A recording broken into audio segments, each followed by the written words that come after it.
I'll take out what I need to take out.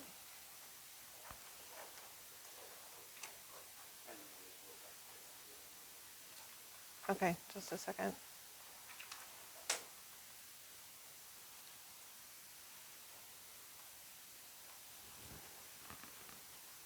This is as far back as I can go because there's a table behind me. Okay. Cool. All right. Oh, not awake yet this morning.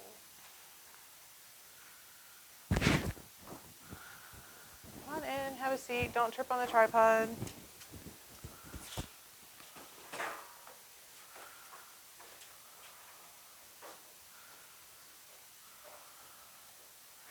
How are you?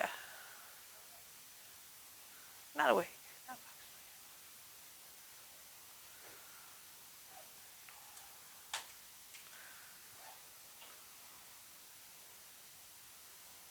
Oh my goodness.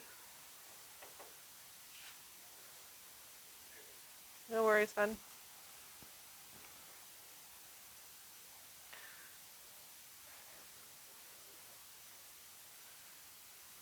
I have someone's water bottle. Did anybody leave a water bottle?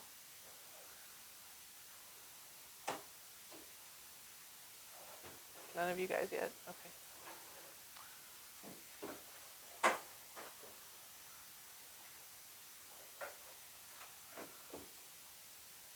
Do we know who the water bottle's owner is? Oh, so he knows? Okay, cool. Cool. Mystery solved.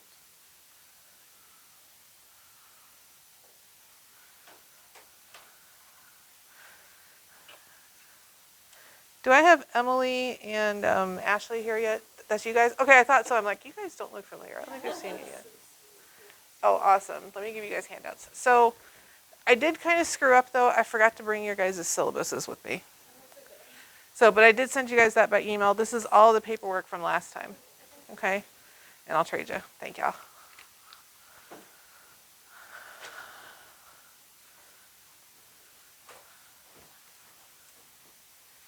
And the one you're going to need for today is the one that says Grammar 101. It should be the last one in your packet.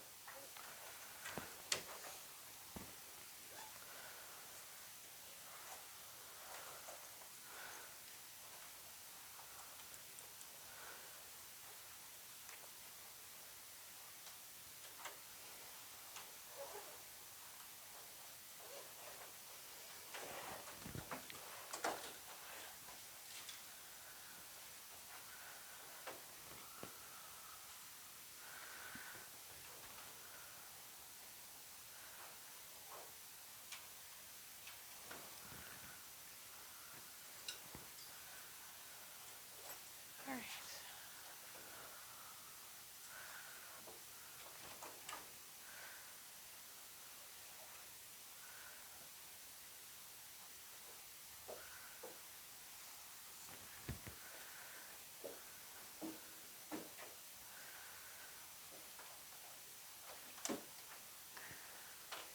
Okay. Well, we're waiting for the last few people. Let me call off names, see who I've got. Do I have Alyssa?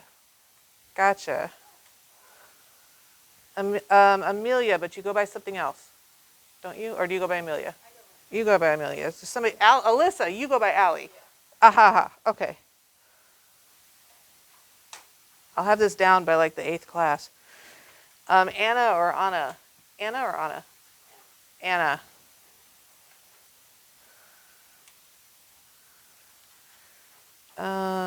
He dropped Cole.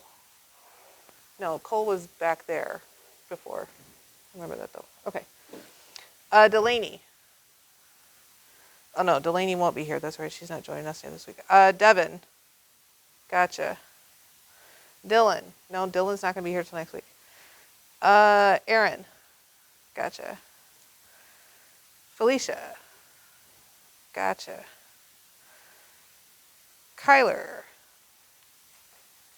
Luke. Got it. Marin. Oh, Marin yet. Matthew. Yep. Oh, Marin told me she's not going to be here. Duh. Nick and Nick, I got both you guys. I saw you guys. Nuvini over there. I saw you. Owen. No Owen yet. And Sloan. Gotcha. Okay, so we're just missing a couple.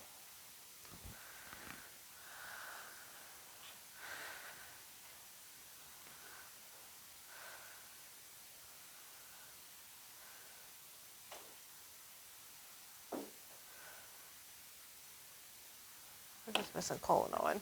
Okay, cool. So while we're waiting for Cole and Owen, anybody have any questions? I didn't see anybody Thursday, but this is your second opportunity to ask questions. Sir? Okay, no problem. Do you need another, do you not have your packet? I can give you another packet. Gotcha.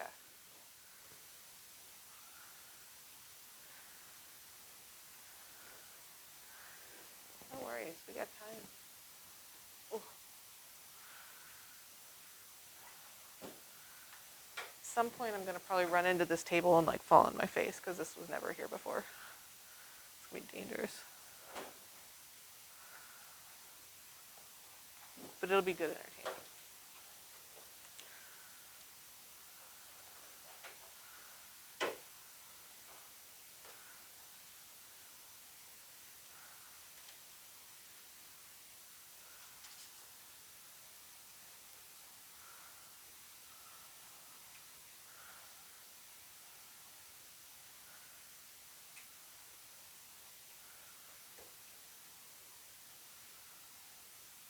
Go for it, sir.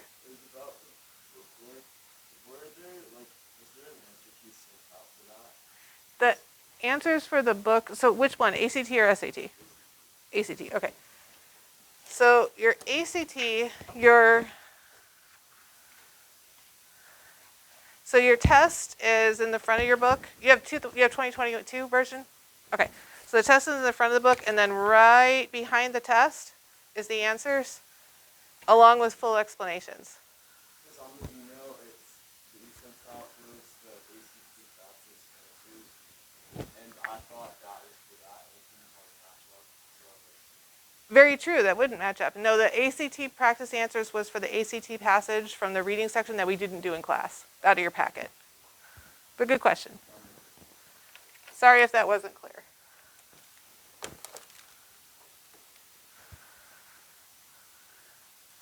Owen, right?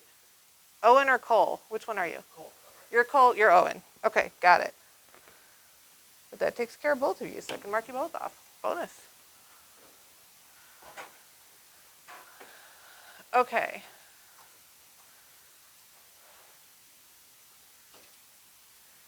Any other questions about homework? Ma'am?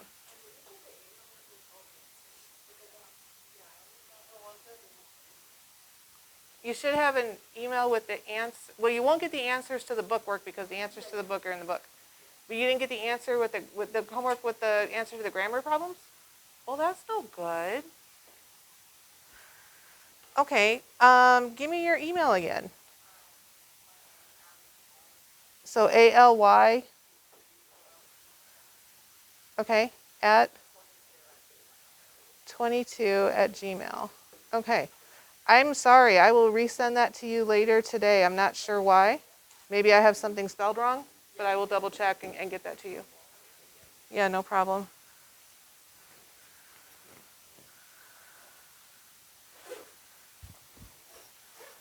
Are you getting the other emails?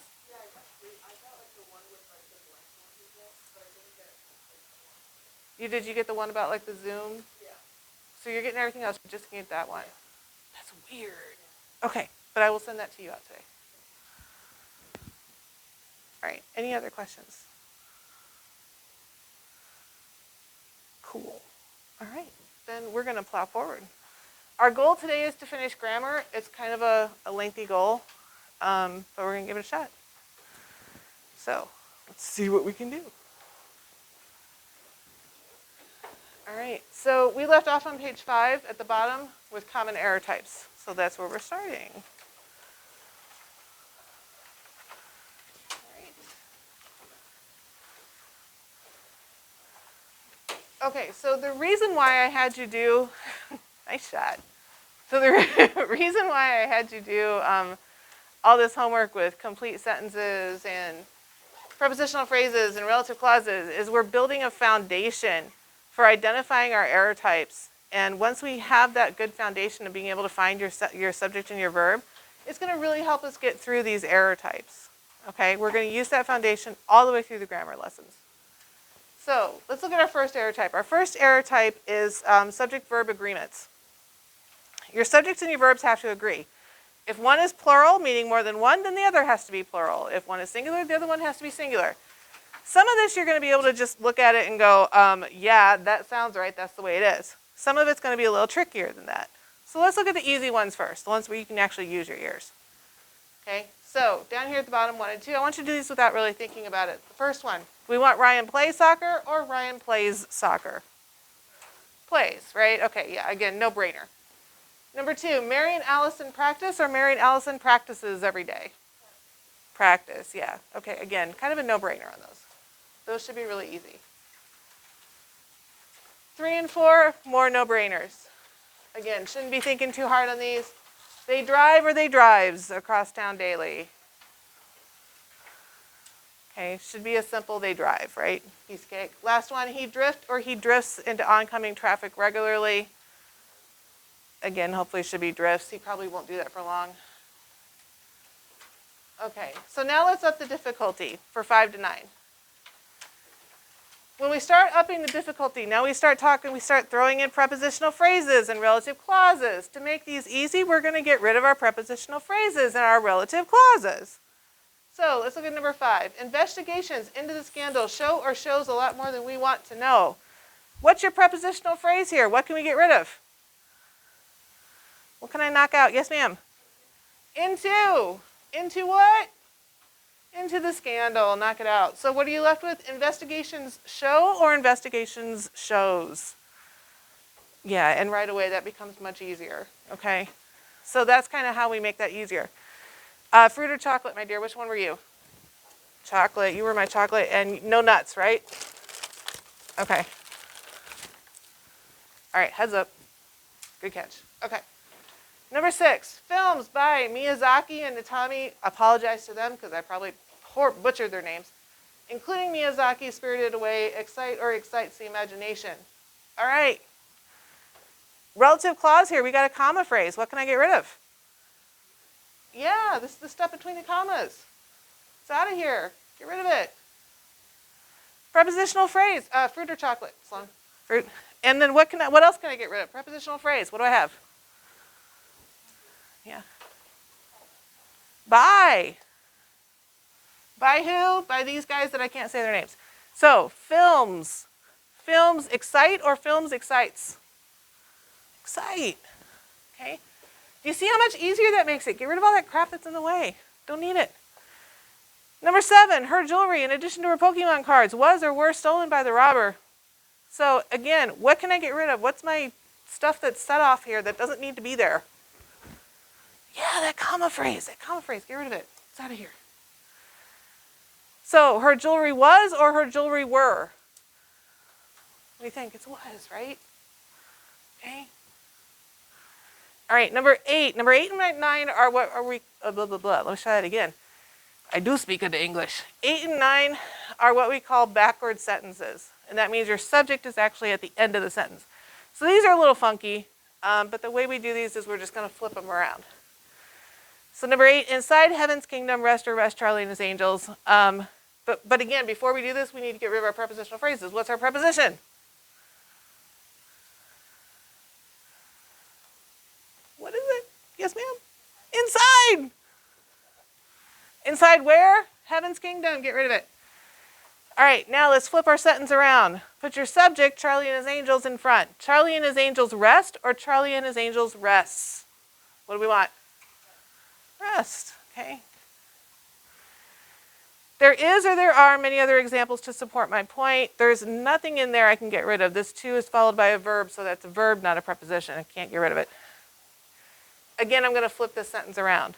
Put your subject, what is my sentence talking about? It's talking about examples. That's my subject. Put it at the front.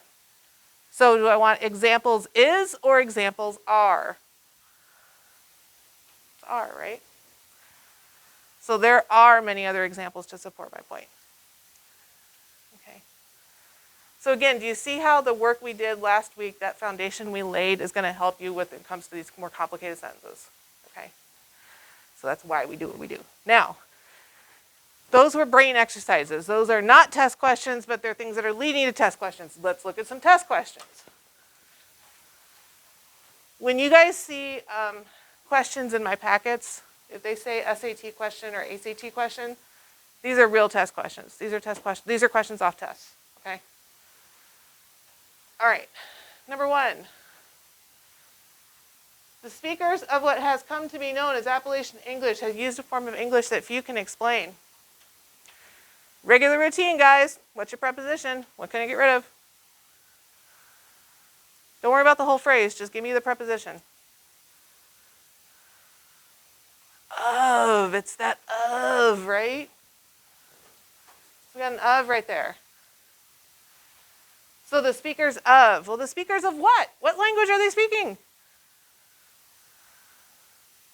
English. They're speaking English, right? It's all the way over here. That means this whole phrase is going. This whole thing is going. It's out of here. Okay? Now we crossed off part of something that's underlined. If we crossed it off up here, we're going to cross it off in our answers. So we crossed off Appalachian English there. We're going to cross it off down here.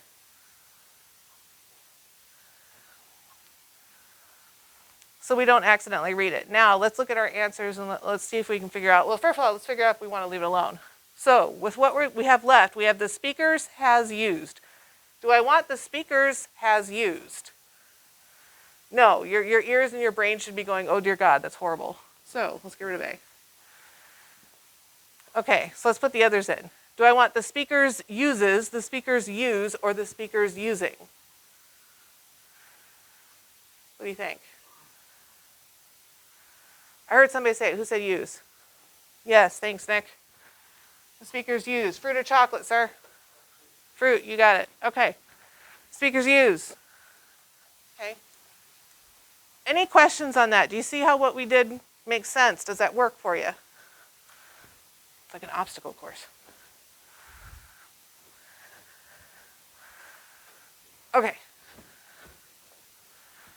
All right, next one up is number 2. Many scholars believe Appalachian pronunciation comes from Scots-Irish immigration, but some theorize that this dialect of English may be closer to what Londoners spoke in Elizabethan times. That's a freaking long sentence, man. Okay. But the good news is we kind of have 2 sentences that have been put together. We got this first one, many scholars believe Appalachian pronunciation comes from Scots-Irish immigration. That whole first line is kind of like one sentence, and the second line is kind of like the second sentence. So we're just going to kind of ignore that first one for a minute. Let's just start with the second one down here. Do we want some theorizes?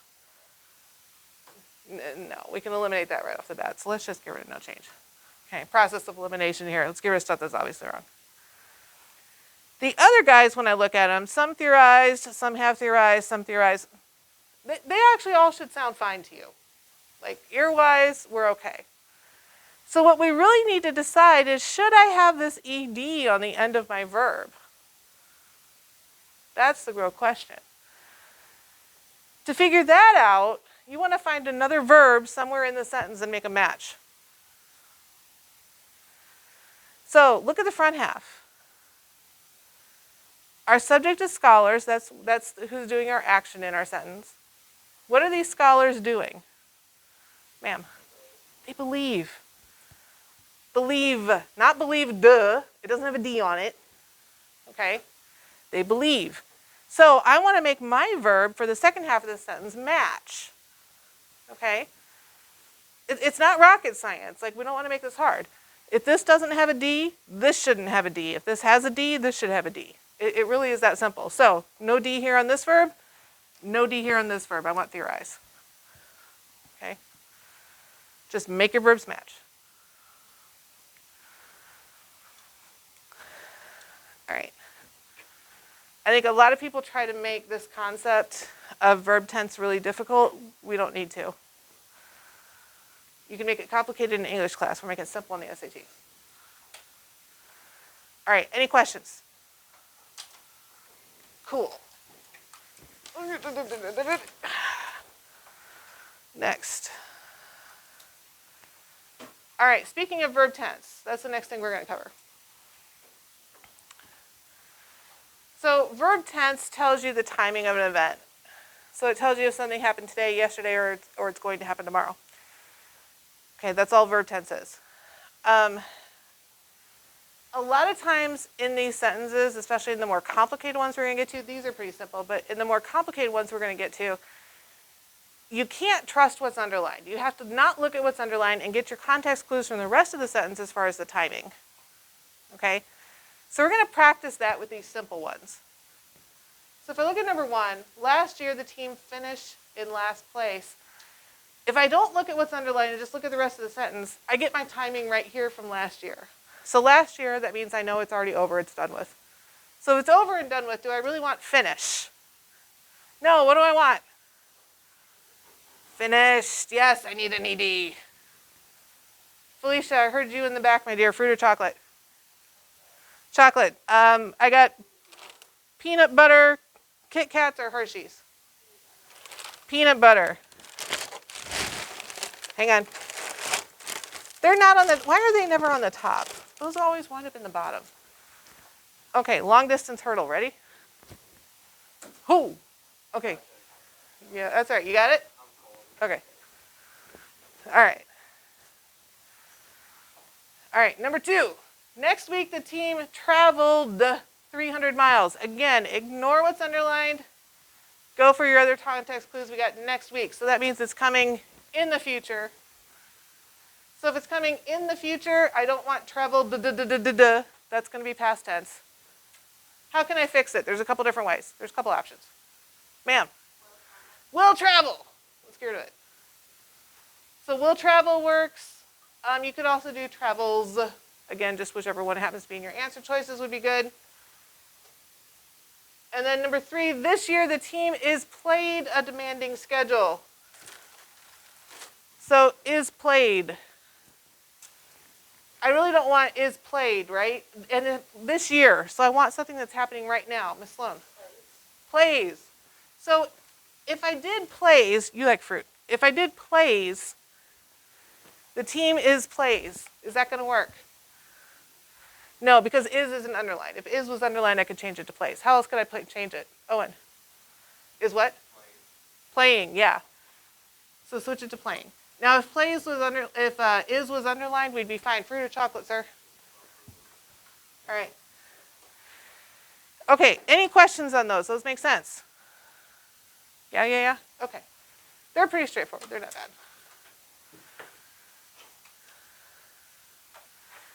Irregular verbs.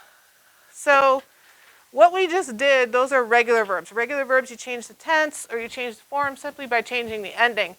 By adding an ed, by adding an s, by adding an ing, just by changing the ending of the word. Now, these guys, irregular verbs. With irregular verbs, you have to change the whole word in order to change the tense.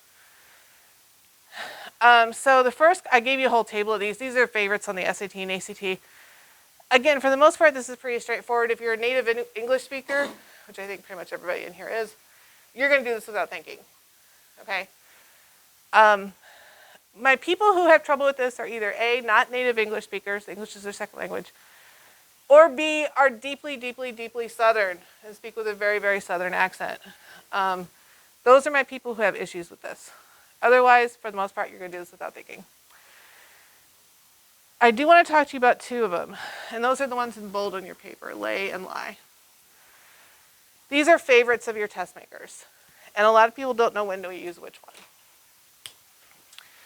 So the way this table is set up, your first column is your infinitives. These are your present tense. If you can put your cheater words, today I, in front of it, it's an infinitive. So today I break, today I bring, today I drive, today I forgive. Your second column is your simple past tense. This is stuff that happened yesterday. So again, your cheater words are yesterday I. So yesterday I broke, yesterday I forbade, yesterday I knew. Your last column is your past participle. Everything in that column needs a helper verb, have, had, or has. These are things that have been ongoing for the last couple weeks.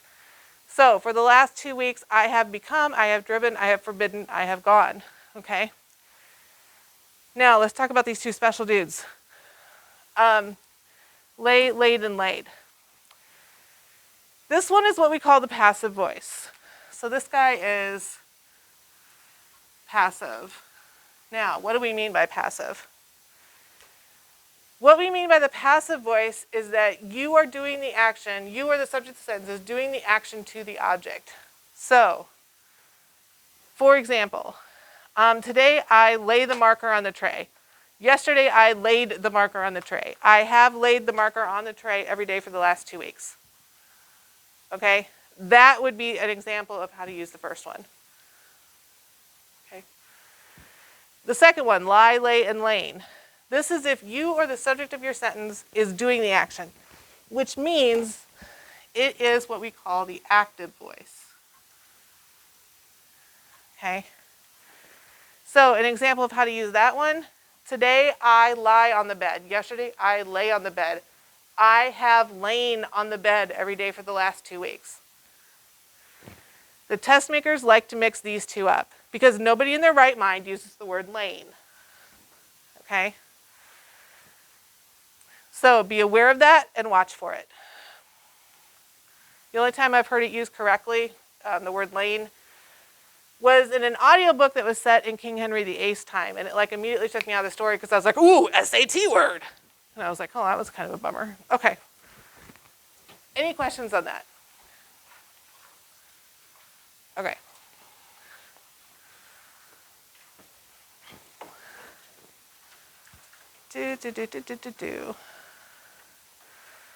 Verb tense consistency. Okay, so let's look at how verb tense kind of shows up on your test.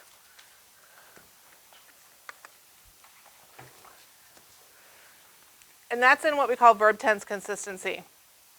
The tense of your sentence, whether it's past, present, or future, has to be the same throughout the sentence. It can't change. Okay? So again, this goes back to those context clues. Don't trust what's underlined. All right, so let's look at brain exercises. These are a little harder than what we did before. Number 1, after winning Wimbledon in 2012, so right away, boom, I know I'm in the past. Federer regained the top ranking and declares or declared himself the best in the world. I think he might have an ego. So we're going to go with declared. Because again, it's got to be in the past because I have this opening phrase of after winning Wimbledon in 2012, so I know I'm in the past, so I need an ED. I need something that's past tense. Okay.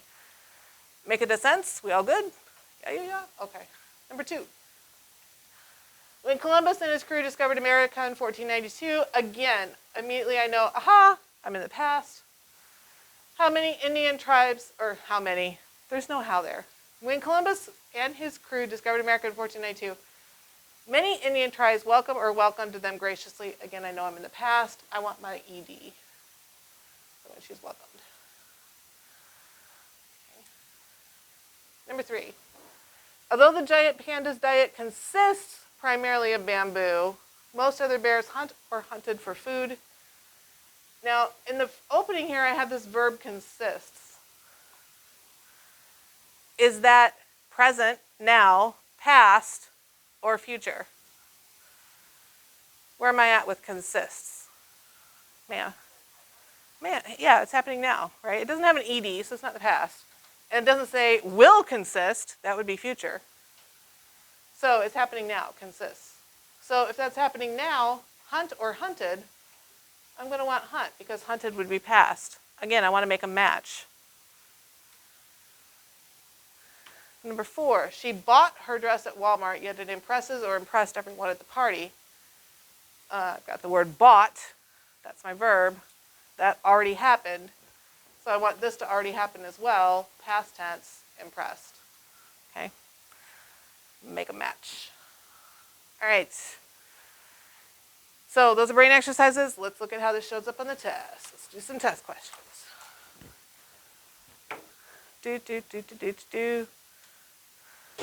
SAT number 12. Last year. So right off the bat, you know it's in the past. It happened last year. The teacher had chosen the most difficult textbook and the class average dropped steadily throughout the semester. Okay, again, don't trust what's underlined. So we know we're in the past, but am I past perfect meaning I need that have, had, or has, or my simply past tense, like it just happened, yesterday. So in order to figure that out, again, I want to make my verbs match. So what other verb is there in the sentence besides that had chosen? Yeah, who said dropped? Yeah, good Owen. Dropped. Now, is it had dropped, or is it just dropped? Just dropped. There's no have, had, or has with that. So there should not be a have, had, or has with this. Okay? So again, I still want the past tense. I want it to be over and done with. But I don't want this here. And if that's not there, then I can't use chosen. I'm going to have to use chose. So last year, the teacher chose the most difficult textbook. And of course, the class bombed. Okay. ACT number 3. I like to shop at the used bookstore because people there are so friendly. So again, from this first sentence, I know this is present tense. People there are so friendly. That's happening now. Didn't say they were. They are. It's happening now. It was a popular place to discover great books that can't be found elsewhere. Did it close? Did it suddenly close? I don't think so. It's happening now. So I don't want was. I want is. It's happening now. Okay. All right, so again, just make your tenses match. All right, last one. This one's a little funky.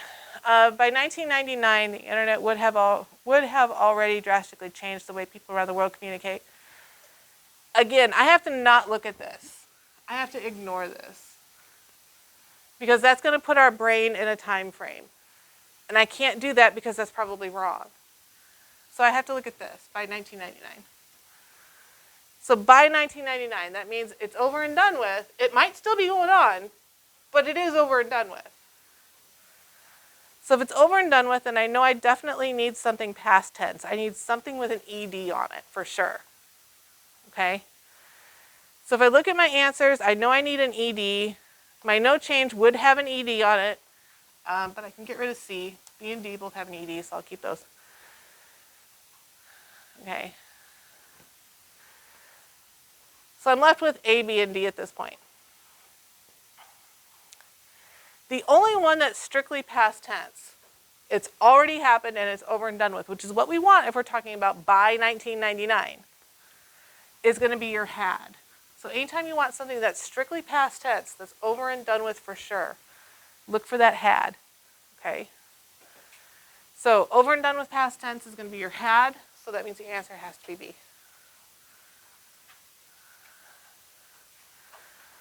That's the way that works. Okay. All right, error type number 3 is pronouns. Let's talk about pronouns, what they are. There's only a couple of tricks to pronouns. They're not too bad. Pronouns are words that take the place of nouns. For example, I'm not going to say, Jamie went to the store, Jamie went home, Jamie went to the mailbox. Okay, I'm going to say, I went to the store, I went to home, I went to the mailbox. The word I is a pronoun. I takes the place of my name, Jamie. Pronouns take the place of nouns. Okay? We have different classifications of pronouns. We have females, we have males, and we have things. So your females, your males, your things. I listed them all out for you. We also have a few pesky pronouns. These are pronouns that look like these are pronouns that take singular verbs, they look like they're plural. Okay? So everybody. That's more than one person. But you're not going to say everybody are coming over tonight. You're going to say everybody is coming over tonight. So it takes a singular verb even though it's actually plural. Okay, so these are kind of funky ones. The only one here that tends to trip people up is the word each. The word each tends to be followed by the word of. Okay? Well, of is a preposition, right? So if we see the word each, we're going to get rid of that prepositional phrase, whatever it may be, and we're going to put the word one after it. So anytime you see the word each, stick the word one right after it. Your brain will automatically put the right verb in there. You get the question right every single time. Okay. That's one of my mom's tricks, and I love it. All right, so that's how we tackle the word each. Everything else on there, you'll pretty much do without thinking. All right, so pronoun clarity. There's two different types of pronoun errors that we run into on these tests. One is clarity and one is consistency. So let's talk about clarity. A pronoun has to clearly stand for one and only one noun in the sentence. Okay? If it's not clear what it references, then it's wrong. So, for example, here's your wrong version. When Jason and Alexander sit down at a buffet, he eats much more food. Well, who's he? Is he Jason or is he Alexander? I don't know, it's not clear. That's a clarity issue. Okay? So we would fix it by replacing the he with who we're talking about. Either Jason or Alexander. In this example, I chose Jason. Okay. All right, another wrong example. At the police station, they found a pile of cash stashed in her bra. Again, who is they? I don't know. Is it the police? Was it other prisoners? Was it the janitor? I don't know. You guys didn't specify. So, correct version. At the police station, the officers found a pile of cash stashed in her bra. Oh, okay, now I know what happened. All right. So again, if it's not clear, we have to fix it and designate who that pronoun is referring to. Consistency. So when pronouns are used in a sentence, you have to maintain both case consistency and number consistency. Okay, so we have two different consistencies we have to look at. We're going to start with number because that's the easy one. Number consistency. So if you use a singular pronoun, it has to refer to a singular noun. Plural pronouns have to refer to plural nouns. Sounds really simple until you actually get into it, but let's try it. Okay, so here's a wrong one. Even if a student gets in early, they still have to maintain good grades during senior year. That's the way we talk. Okay, and it's wrong. Now, who does they refer to? Who is they in this sentence? Who is they? A student. Well, you just said students. Is there a students in there? No, there's a student. One, singular. So they is referring to student. Well, they is plural. That's more than one person. This is only one person. That's a problem. They need to match. Okay? So we're not going to use they. We need to use a singular pronoun, so we need to use he or she. So even if a student gets in early, he or she still, and then we'll have to adjust our verb. He or she still has to maintain good grades to adjust to good grades during senior year. Okay. All right, same idea in the next one. Because the blankets got torn in the wash, we must replace it before the customer gets back. What does it refer to? What is it in the sentence? The blankets. Well, you just said blankets. There's not blankets, there's blankets. That's a problem. Okay. It means one. Blankets is more than one. Again, they don't match. They have to match. So instead of it, we need to use the plural, them. Because the blankets got torn in the wash, we must replace them before the customer gets back. Much better. Okay. So that's number consistency. Again, make sure your pronoun and your what it's referring to actually match. It's called pronoun antecedent agreement, but you don't have to know the technical term. Case consistency. Let's talk pronoun cases. We have 3 cases in the English language: first person, second person, and third person. First person case. All right, your first person case is all about I, me, us. It's my little group, okay? That's your first person case. Your second person case, it's not me and my little group, it's you and your little group. So your second person pronouns are you and your. Your third person case, well, third person, it's not me and my little group, and it's not you and your little group, it's those guys over there. So it's he, she, it, they, and them. Okay, so those are your 3 cases in your English language. Now, in school, you are taught to always write, if you're doing formal writing, you should be taught to always write in the third person. Unless you're relating a personal story, then you're allowed to use first. On these tests, we don't care what case it's in. You can use second person, we don't care. The important part is that you stay in the same case throughout the whole sentence. So it has to be consistent from start to finish that you are in the same case. Okay? All right. One other thing we did not talk about that we need to talk about is when to use it versus when to use their. Not it's versus their. Okay, so let's talk about that real quick. Because this one gets a lot of people. First of all, if it's a thing, you're going to use its. So its is for things. Okay? If it's a person or people, you're going to use their. But there's an exception because it's English. There's always an exception. Anytime something is plural, even if it's a thing, if it's plural, if you have plural things, then you're going to have to use their. You don't have a choice. So if your pronoun is referring to something that's plural, you have to use their regardless. But otherwise, if it's a thing, you're going to use its, and if it's a person, you're going to use their. Now, this gets tricky. Believe it or not, it sounds really simple, but it gets tricky. If the word that the pronoun is referring to is made up of people, so if you find yourself using the words, well, it's made up of people, you're in the thing category. So towns are made up of people. That's a thing. It's not people, it's a thing. So you would use its. Okay, so anytime you find yourself using the words made up of, you're going to be in this category. You're going to be using its.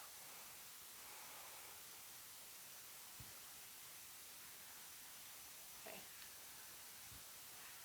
All right, let's look at some brain exercises. These are a combination of all the pronoun stuff, so it's all kind of jumbled together. Number 1.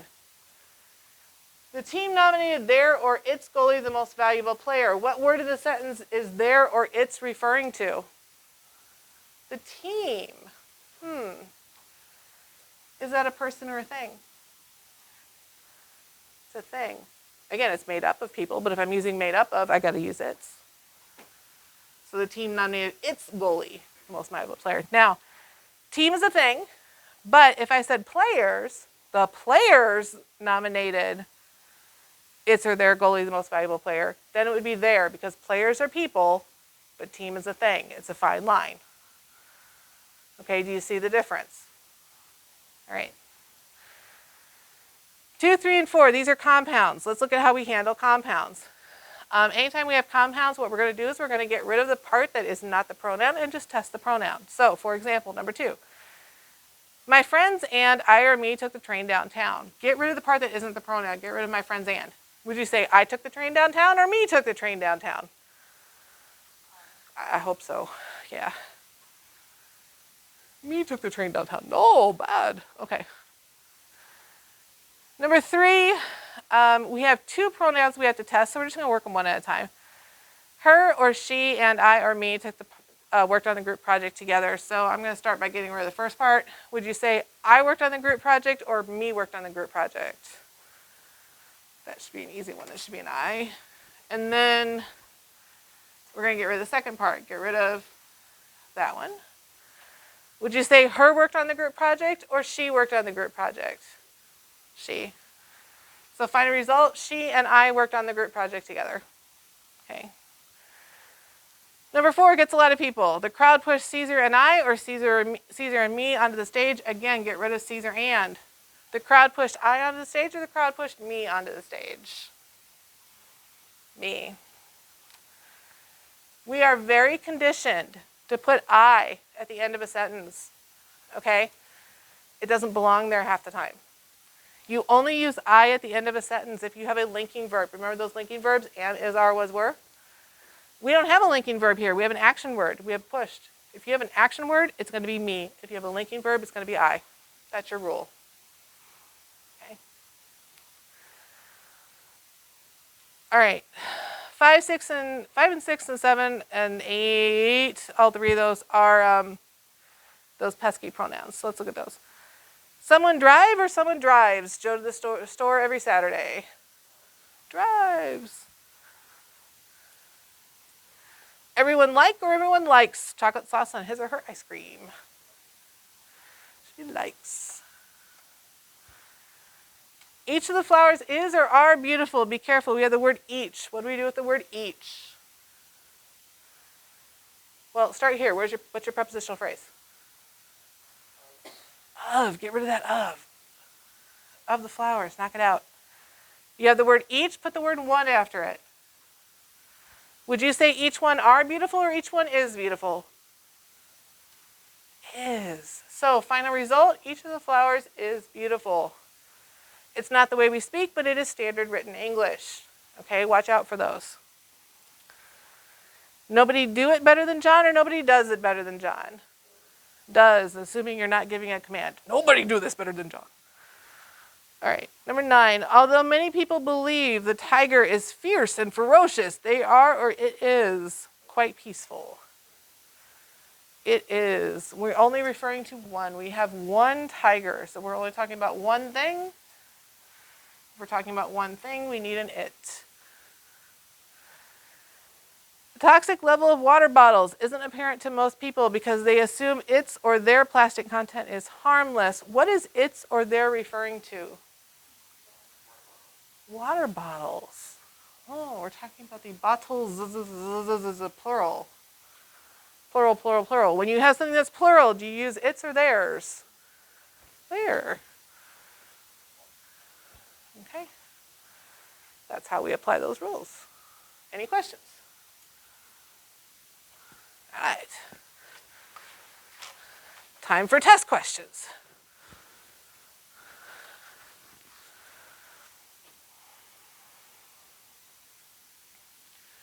ACT number 2. And just FYI, I know we have a few people who aren't taking the ACT. Just because I put ACT test questions in here, all the grammar questions that I picked could show up on either test. Okay? So just because they're ACT or just because they're SAT doesn't mean that they wouldn't show up on the other test. ACT number 2. Have you ever had a day when you wished you could have just stayed in bed? Okay. So if we look at our answer choices, what are they changing? Well, they're messing with our pronoun. They're messing with the you and the one. So let's look at that. You here, I've got a you there, and I've got a you there. So case consistency tells me I don't want to change that. I want to keep it the same. So there's no reason for me to switch to one. I want to keep it you. So I'm going to get rid of C and D. Again, process of elimination. So now I'm down to either leaving it alone, you could have, or switching it to be, you could have. One of those is standard written English, one of them is not. Which one is which? Do I want could have or could have? Anybody know? It's okay if you don't. It's not taught in school usually. Have. Yeah, the have's the one I want. Sir? I was going to say, can we cross out B and C in the beginning because could of isn't like actually a verb? Correct. Could have is considered slang. Could have, would have, should have are considered slang. So you can get rid of B and C actually right off the bat if you remember the rule. Okay? You want could have, would have, or should have. Here's a good way to remember it.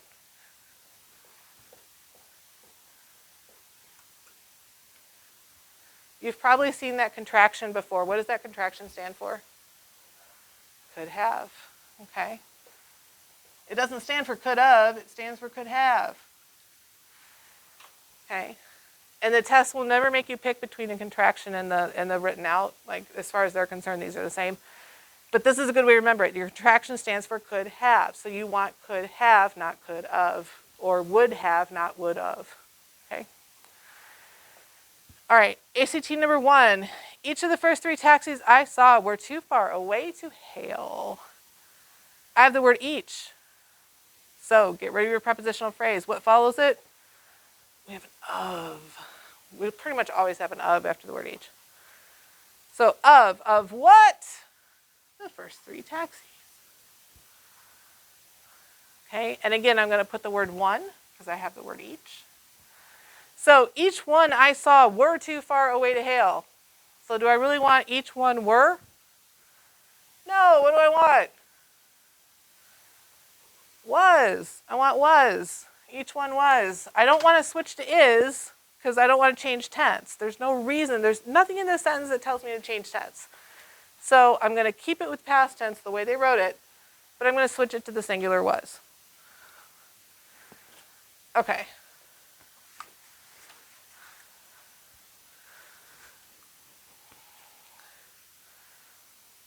Oh. Technology. There we go. Okay. Number 3, the taxi driver who finally picked up my boss and I wouldn't take credit cards. This is a compound, my boss and, I'm going to get rid of it. So the taxi driver who finally picked up I. Ooh, that should be painful. Hear that. So the taxi driver who finally picked up, I don't want I, what do I want there? Not me. Okay, now English is weird. We'd probably say the taxi driver who finally picked me up. I'd probably switch those words, but either way, I know I want me.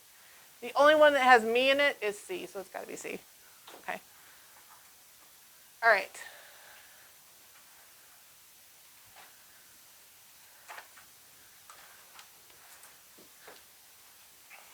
SAT question. A community's very soul, we might say, is communicated through their language. What word in the sentence does their refer to? Community. Community. Community a person or a thing? Thing! If it's a thing, what word should I be using here? It's D. 4. When writing for the magazine, Anne used a fake name, Andy Stark. She also published several books under that. Under that what? This is not clear. Under that what? Under that name, right? So I knew the word name after that. I didn't see. This is a clarity problem. Anytime you see a sentence ending in the word that, automatically your brain needs to go, problem, issue. There should be something following that word that. Okay? Just always ask yourself that what. And whatever your brain throws in there, that's going to be your answer.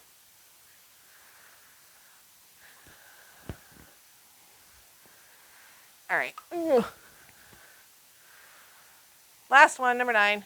Anne liked to choose actors that resembled the characters that he or she was playing. All right. He or she. Who in the sentence is he or she referring to? Who is doing the playing? The actors, yeah. So he or she is referring to the actors. He or she is singular. That means one person. Actors is plural. They don't match. That's a problem. So he or she needs to become they. The only one with they is they were, so it's got to be C. All right. Okay. What's that, dude? Next up is misplaced modifiers. These are kind of fun. As fun as you can get in grammar.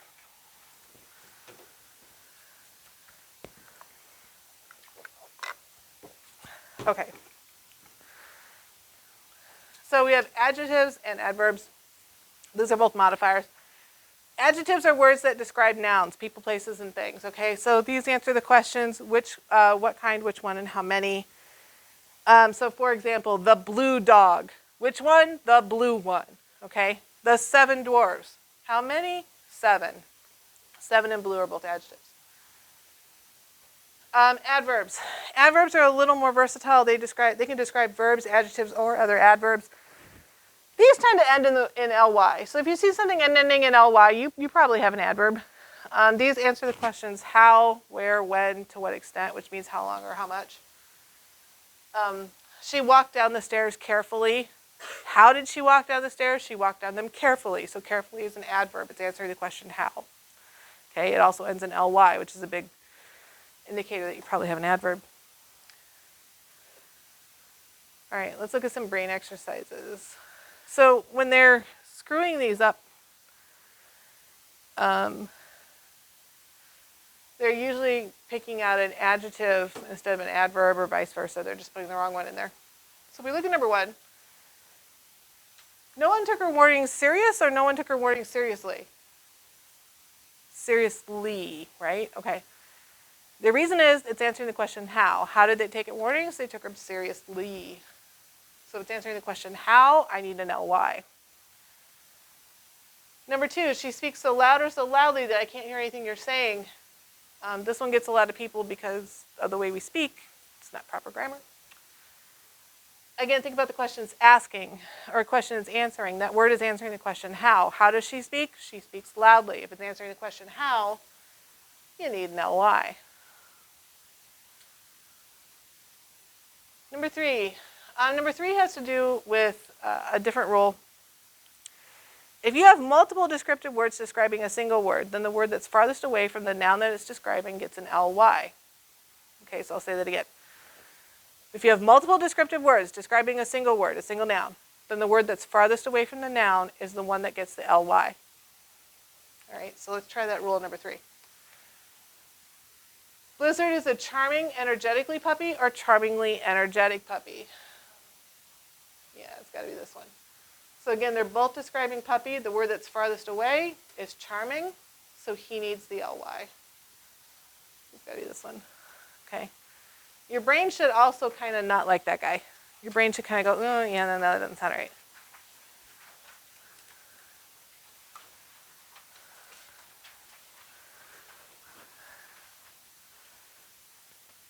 Oh, how did I get up there? Don't go up there. There, okay. All right, we also have a special rule regarding the how question with the four senses. So you have to ask yourself whether or not the verb is actively being performed in the sentence. If it is, then you need an ly on the end of your verb. If it is not, then you don't need an ly. This is much clearer with examples. Okay, so here's example one. The salad tastes bad or tastes badly. Again, that's going to be really obvious with your ears, but let's go through it with the rule. What you want to think is, let's talk about the salad. Is the salad actively using its tongue to taste something? We're hoping not. So if the salad is not actively using its tongue to taste something, then I do not want an ly. So I want bad. Okay. Hopefully your salads don't have tongues. Example two, because he didn't like his job, the postman always looked angry or angrily. So now again, I got to think about the postman. Is the postman actually using his eyeballs to see something here? Or am I describing the way that he appeared? Okay. But this one I'm describing the way he appeared. I'm not saying that he's actively using his eyeballs to see something. So if he's not actively using his eyeballs, then I do not want the ly. Example three, we're still talking about our postman, who apparently doesn't like his job. The postman looked angry or angrily at the little kids who got in his way. Well, now our buddy postman is using his eyeballs. He's using his eyeballs to see the children. So if he's using his eyeballs, actively using his eyeballs, using the sense, then I need an ly. Okay, that's how in the four senses works. This shows up more in your ACT than in your SAT, but just be aware it is on both tests. All right, let's look at brain exercises with this. Number 4, 5, and 6. Number 4, the roses smell pleasant or pleasantly. Are the roses using their noses? No, the roses are not using their noses, so I do not want to know why. Please listen closely to the words I'm about to say to you. Am I asking you to use your ears to hear something? Yeah, so since I'm asking you to use the sense, I'm asking you to use your ears. I want an ly. After I finished my final exams, I felt less uneasy or uneasily about my grades. Felt. Am I using my fingers to actually touch and feel my grades? No. So no ly. Okay, that's how those work. All right. Misplaced modifiers. These are kind of the fun ones, because these make funky sentences. A misplaced modifier. So now these actually show up quite often, and most people miss them. A misplaced modifying phrase is when they put a phrase describing something in the wrong spot. A modifying phrase has to come directly before or directly after the word it's modifying. I'm going to say that again because it's important. A modifying phrase has to come directly before or directly after the thing it's modifying. Okay, thing it's talking about. All right, let's look at an example. Number 1. After being beaten and deflated, the baker shaped and seasoned the dough. Most of the time, your modifying phrases are going to be at the beginning of your sentence, and they're going to be set up by a comma. So we have this opening phrase, which is also a prepositional phrase. So that's my phrase, after being beaten and deflated. It's going to modify, it's talking about the very first noun that comes after it, which in this case is our baker. So right now our baker is being beaten and deflated. I hope that that's not what they meant. Okay? So in this sentence, what is actually being beaten and deflated? The dough. Okay. So the dough is being beaten and deflated, so that means that the dough should be where the baker is. So fix it. After being beaten and deflated, the dough was shaped and seasoned by the baker. So now my opening modifying phrase, this guy right here, is now describing my dough. All right, another wrong one. I bought a house from the local bakery made of gingerbread. I have this phrase, made of gingerbread, currently describing my local bakery. So right now my bakery is made of gingerbread. Pretty cool until it rains. But I'm pretty sure that's not what they meant. So I'm guessing they meant that the house was made of gingerbread, which means made of gingerbread should come directly before or directly after the word house. So corrected version at the bottom, I bought a house made of gingerbread from the local bakery. Again, I moved this guy to be next to the word house. Okay.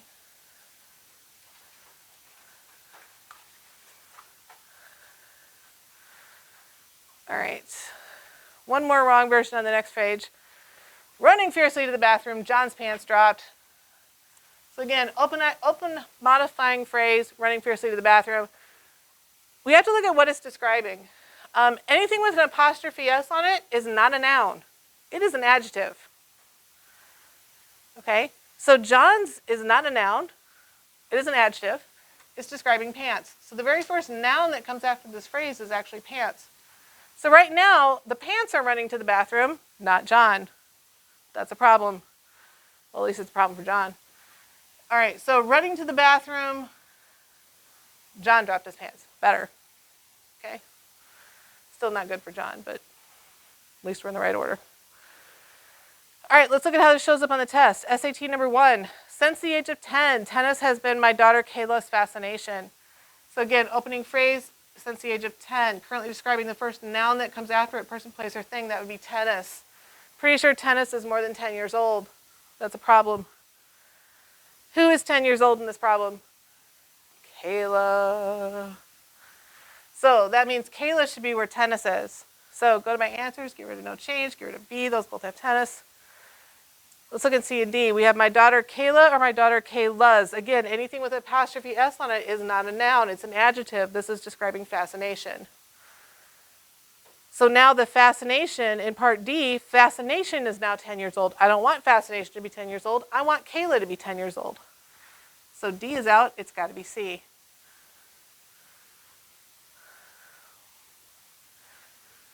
Any questions on that?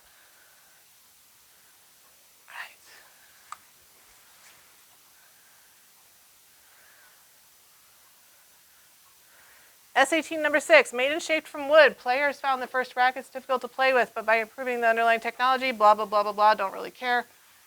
Made and shaped from wood is currently describing players. I'm pretty sure the players are not made and shaped from wood. What was made and shaped from wood? The rackets. All right, I owe you candy, chocolate or fruit. All right, get you in a second. All right, so I need rackets here. So if I go down here, I'm going to get rid of these first two because I'm left with C and D.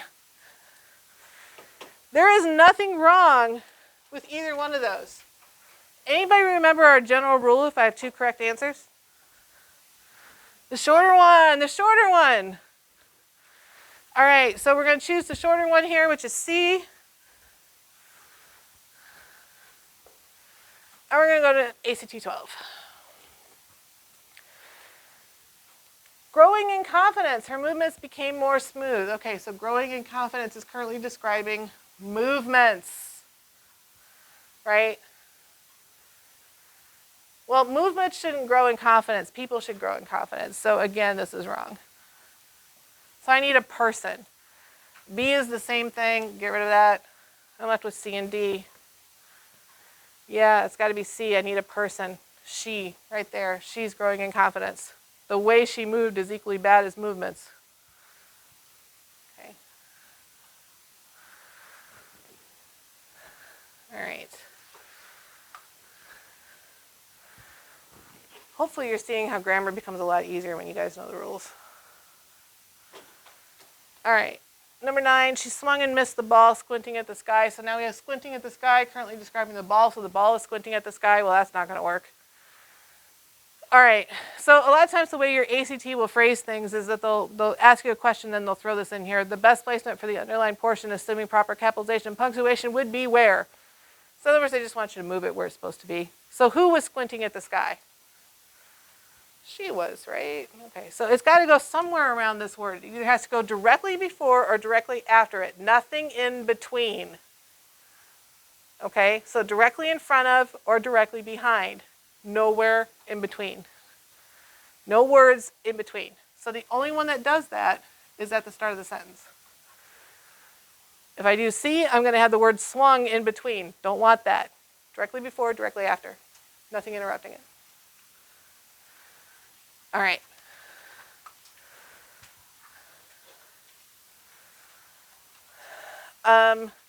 This we're actually going to skip.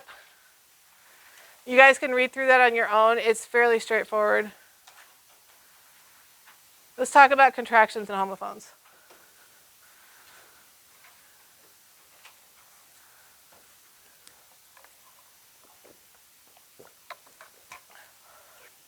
All right, so when do you use that darn apostrophe? Where does it go? So this is a common problem for a lot of people. A lot of people screw up its and its, there, and there, your and your, and then whose and whose. And even people who get the first 3 right still screw up whose and whose. So let's talk about it. Let's fix it. Its and its. Actually, any of these. If you have an apostrophe in there, what I want you to do is put in the words that it stands for, because if it has an apostrophe, it's a contraction. So for example, it's, replace it with it is. If the sentence makes sense with it is in it, then you know you need the one with the apostrophe. Same thing with the there. If you have the one with the apostrophe, it stands for they are. So put in they are. See if the sentence makes sense. If it does, then you know you need that one. Okay, same thing with your, and your. Again, replace it. If you have the apostrophe, replace it with you are. If it makes sense, you need the one with the apostrophe. Okay? Whose. Same thing with whose. The one with the apostrophe stands for who is. So if you have that in a problem, replace it with who is. If it makes sense, you need the one with the apostrophe. If it doesn't make sense, you need the other one. Does that make sense? Does that make it easier? Yeah? Okay, don't overthink the meanings too much. Just check and see if the non-contraction form works. If it does, then you know you need that. All right. Let's look at examples. Oh, the other thing we need to talk about, I almost forgot about this. Only owners get apostrophes, people. So many times I see people put random apostrophes on the end of words that just end with S. There's a plural word like groceries, and then there's an apostrophe on the end of it. I'm like, why is that there? That doesn't belong there. You only put an apostrophe on the end of a word if it owns something. Okay? So, the other thing is, if the word is plural, so if there's more than one owner, the apostrophe goes after the S. If there's only one owner, the apostrophe goes before the S. Okay? Let's look at an example to try to make that make sense. Okay, so the example is right here. Boys' shoes. The boys' shoes were all left in a pile in the classroom's closet.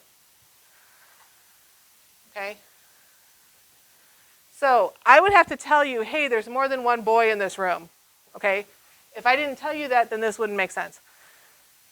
If there's more than one boy, we have the boys' shoes. So there's more than one boy, there's more than one owner. The boys own the shoes.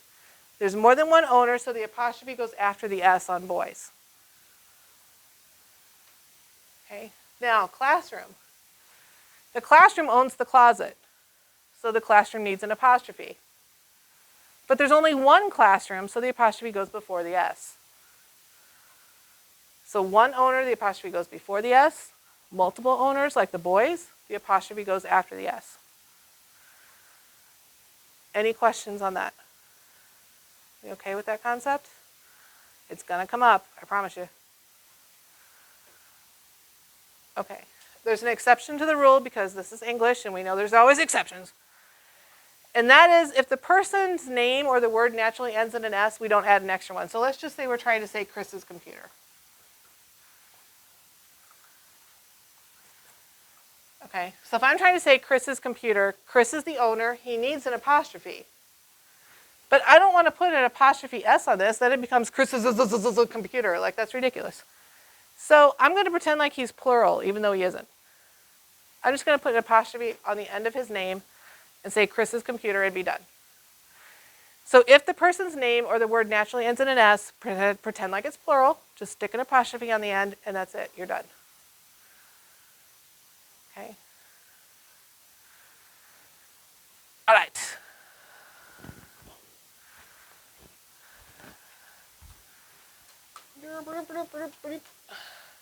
I gave you a bunch of examples here. I'm not going to go through them, but they're there for you if you want to read them.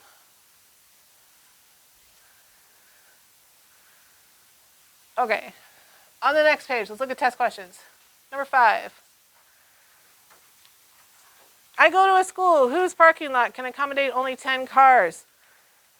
Ah, that's the contraction form, so I'm going to replace it with who is. So I go to a school who is parking lot can only accommodate 10 cars. Hopefully that makes you cringe. So obviously who is does not work. So I don't want that whose, I want the other whose. So it's B. Okay. SAT number 6. The teacher told us that the semester's grades would be released a week from now.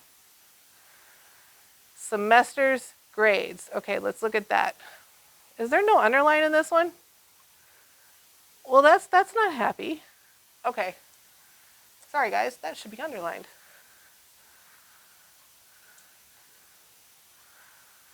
Okay. So we're going to assume semester's grades was underlined. So the teachers told us that the semester's grades would be released a week from now. So we need to see whether or not that apostrophe should be there. Because again, if I look at my answers, that's kind of what they're changing. So they're claiming that the semester is an owner. Does the semester own the grades? Do those grades belong to that particular semester? Or are your grades for every single semester that ever existed in the history of mankind? Well, that wouldn't make sense, right? It's got to be for that particular semester. So if it's for that particular semester, then that makes that semester an owner. That semester owns those grades. And if it's an owner, it needs an apostrophe. And it's only for that one semester, it's not for every single semester. Okay? So if it's only for one semester, our apostrophe goes before the S. So this is correct. Apostrophe is before the S because it's one semester and the semester is an owner, so he needs an apostrophe. So no change, leave it alone. Any questions on that one? A lot of times people have trouble with that. All right, 15. The deck of Emily's parents' yacht had been completely destroyed by the hurricane. Okay. So we have Emily and we have her parents. Actually, yacht is not part of my, yacht is not underlined. I don't need to worry about that. Okay. All right, so who does the yacht belong to? The yacht belongs to the parents. Is there one parent or multiple parents? Multiple. So we know parents is the owner, so they need an apostrophe. There's more than one, so it goes after the S. There's one. Who do the parents belong to? Emily. That makes Emily an owner. So she's going to need an apostrophe. How many Emilys are there? One. So that means the apostrophe goes before the S. So I need a before the S on Emily and an after the S on parents. That would be B. Okay. That's how we tackle that. All right. Whoa. Next. ACT number 1, right? Yeah. Okay, ACT number 1. I watched in dismay as my laptop was crushed beneath the taxi's wheels. I would definitely be in dismay. Okay. So taxi's wheels. Who's the owner here? The taxi, sir? Oh, there's one in the back of the room here, and then there's one in the drama room across the hall. Either way. Taxi's wheels. Who's the owner here, the taxi or the wheels? Taxi. Okay, so the taxi's the owner. He needs the apostrophe. So we know the taxi needs an apostrophe. Now, how many taxis are there? One. So does it go before the S or after? Before. So I know it should look like that, at least. Do the wheels own anything? No, the wheels are not an owner. He doesn't need an apostrophe. That's superfluous. So, apostrophe on taxi, no apostrophe on wheels, gotta be D. ACT number 2, its screen was smashed to pieces. That its does not exist. That is not a thing. So no changes out. The one with an apostrophe means it is. So if I replace its with it is, it'd be it is screen was smashed to pieces. Hopefully that sounds horrible to you. So that's out, so it's got to be its screen. I only have one laptop, so it's got to be its, not there. Okay, last one here, number 1 at the bottom. Your knowledge of grammar and vocabulary may be shaky, but you can learn a lot from the basic tenets of linguistics. I love how the SAT threw a grammar diss at you in the middle of your test. So your knowledge of grammar and vocabulary may be shaky. So is this the right your? Do I want your or do I want you are? Sir? So I have a question about its and its. Okay, let's jump back. So when we see apostrophe S, when we like say like that word is, how do we like differentiate that? It's like, for example, an SAT question is like, you have semester grades. Yep. It's not semester is grades. Right. There it's showing ownership. So that apostrophe S is showing ownership. That's not a contraction. So apostrophes can serve 2 different purposes. It can either be a contraction or it can show ownership. And you have to decide based on the context of the sentence whether it's showing ownership or if it's a contraction. Okay? That's okay. Does that make sense? Okay. All right, so back to this guy. So your knowledge of grammar and vocabulary may be shaky, but you can learn a lot from some basic tenets of linguistics. So do we have the right your? Do I want your or do I want you are? So would I want you are knowledge? Yeah, God, no. Okay, so I don't want you are knowledge, so that's going to get rid of B and D because that contraction stands for you are. So now I need to look at the way it is now or change it to C. So I have to read C very carefully. Your knowledge of grammar and vocabulary might be shakily. Yeah, I don't want that shakily. Okay. Grammatically speaking, there is no difference between may and might. So you'll never be asked to choose between those two. So there's always going to be something else in that sentence that's going to be different. So if you see may and might, make sure you look for something else that's different. In this case, it was shaky versus shakily, so I want shaky. Okay? All right.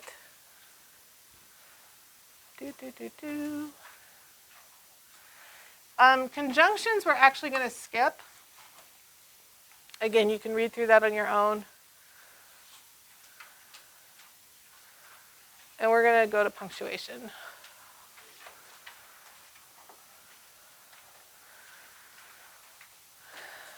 Okay, do you guys need a break? Yeah, take a minute, take a break, stand up, stretch, relax, and then we'll hit punctuation.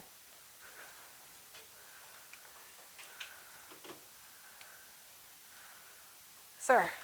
Go to my car and get my hoodie and bag. Go for it. No worries.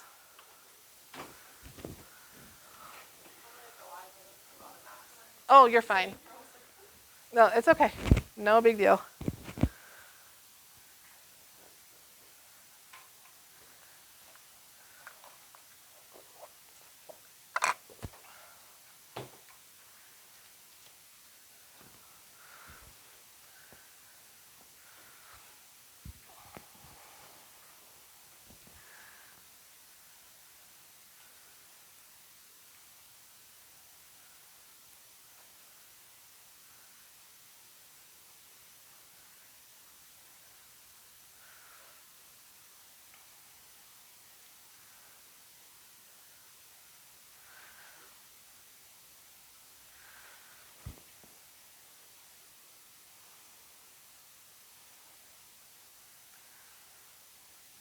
we're actually doing fine because there's some other stuff beyond this we're going to skip to, so we're doing fine.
All right.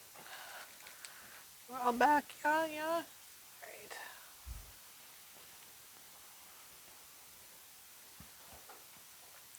Okay, let's do this punctuation thing. So depending upon how your tests are weighted, remember we went over last week like what could be on the test. You may get a grammar test that's really heavily weighted in punctuation, and this could wind up being like 10 to 12 questions on your test. So it's important to get this right. And the good news is these are black and white rules, okay? So this is something that once you know the rules, these questions are either going to get right or get wrong. Like there's no gray area on punctuation. So we like that. That makes our lives a little easier. So let's talk punctuation. There's two different situations you can run into with punctuation. There's stop punctuation and there's go punctuation. So we're going to split it into two categories. Let's talk about stop punctuation first. Stop punctuation, that's going to be a period, a semicolon, a question mark, an exclamation point, and a comma, if and only if your comma is followed by a fanboy conjunction. Now, what's a fanboy? A fanboy is a for, and, nor, but, or, yet, so. Okay, so if you have a comma, it has to be followed by one of those words in order to be considered stop punctuation. Now, when we work with stop punctuation, we're only going to work with a few of these. We're not going to work with all this punctuation. We're at top of page 19 if you need it. Okay. So we're only going to work with period, your semicolon, and the comma with the fanboy. Okay, those are the three we're going to work with. We don't work with the question mark or the exclamation point because they're just a little too obvious. Now, rarely, it's rare, but it can happen. Rarely you can have a colon or a dash act as stop punctuation, okay? It's rare, but it can happen. So just be aware. Now, what is stop punctuation? Stop punctuation has to come between two complete sentences. Okay, so what we're going to do is we're going to look for a break in the sentence. Now, sometimes the break is given to you by a piece of punctuation. Sometimes we have to find it. When we find the break in the sentence, we're going to draw a vertical line. Chunk. We're going to look to the left of that break and to the right. If we find that we have a complete sentence on either side of that break, then we're going to use stop punctuation. We're going to use one of these guys. Either a period, a semicolon, a comma, and a fanboy. Okay, and then rarely we might use a colon or a dash. That's the idea. That's where we're heading with this.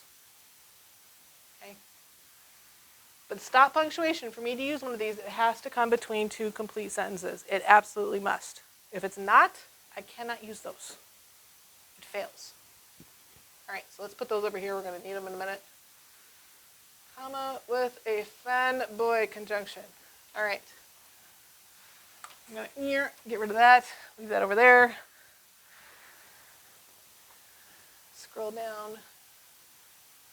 Maybe, possibly. You know, I don't know why I turned that off. Okay, I can't blame technology for that. That was user error. There we go. All right, brain exercise number 1. After the thumping music started, the bird began to dance.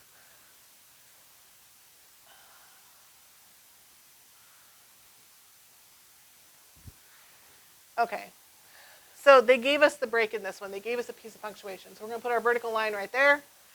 We're going to go to the left of the vertical line. After the thumping music started, is that complete or incomplete? Incomplete. If you're not sure, you can always get rid of your prepositional phrase. After. After what? After the thumping music.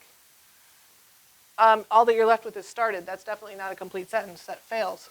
So, incomplete over there. The bird began to dance. Complete or incomplete? Complete. Subject bird, verb began. All right, so incomplete and complete, I and a C. I and a C, that's not a C and a C, so I can't use any of that. All that punctuation is off the table. I cannot use a period, a semicolon, or a comma with a fanboy. So I cannot leave it the way it is, that's a period. I can't do C, that's a semicolon. So I'm left with either B or D. These both have commas. They don't have fanboys. They don't have a for, and, nor, but, or, yet, so. They don't have one of those words, so I'm okay. Difference between B and D. It's that extra comma over there. Okay. Do I need it? The bird began to dance. Why would I pause there? There's no reason to pause there. So no, B is out. It's just silly. It's superfluous. It's got to be D. All right, next guy up. We're going to do it again. Jonah studied every day for the big test. He was taking the SAT that Saturday. They did not give us a break. Okay, and where we want to put the break is not always where they want us to put the break. So look at your answers. If you look at the answers, where they're putting the break is after the word test. So that's where we're going to put the break. Shunk. Go to the left. Jonah studied every day for the big test. Complete or incomplete? We're good. Go to the right. He was taking the SAT that Saturday. Good again. All right, I got a C and a C. I can use a period, a semicolon, or a comma with a fanboy. Definitely can't leave it the way it is. If you look at my options, B and C both have commas, but they don't have a fanboy. For, and, nor, but, or, yet, so. None of those words directly follow that comma. Got to be D. Okay. SAT question. It was very important for him to do well. High scores in all the subjects. Okay, they gave us a break. Ba-dumph. It was very important for him to do well. Complete or incomplete? Complete. High scores in all the subjects. Incomplete. Bad juju. Again, if you're not sure here, you can get rid of your prepositional phrase. You're just left with high scores. Definitely not a complete sentence. Okay, so that punctuation again is off the table. I can't have a period, a semicolon, or a comma with a fanboy. So no changes out. Can't use a semicolon. I'm kind of left with C and D here because D messes with me. D is changing my wording. Anytime they change your wording in your answer, you need to bring your vertical line process down to your answer and do it again at your answer. So they didn't change the first part, so I know the first part is still complete. Let's go to the second part. He wanted high scores in all the subjects. Now is that complete or incomplete? Yeah, now we're complete. Subject he, verb wanted. All right, complete and complete. Now I have a C and a C. If I have a C and a C with a comma, I need a fanboy. I need a for and nor but or yet so. I don't have it. So D is wrong. It's got to be C. It's got to be colon, which we haven't really talked about yet. Okay, but it's got to be C. Lots of process of elimination with punctuation. Okay, any questions on what we've done so far? Ma'am?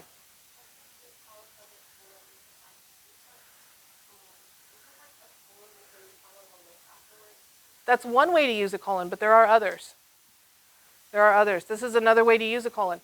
You are only taught, so in school they teach very limited uses of punctuation, and colons in particular. There are multiple ways to use colons. Okay? The only requirement for you to use a colon, which you're going to see in a minute, is for you to have a complete followed by an incomplete. That's the only requirement for you to use a colon. Okay? But yes, you're taught very limited punctuation rules in school. Very limited uses for colons and dashes, unfortunately.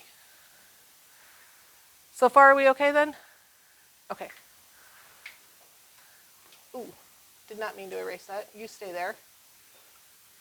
Okay.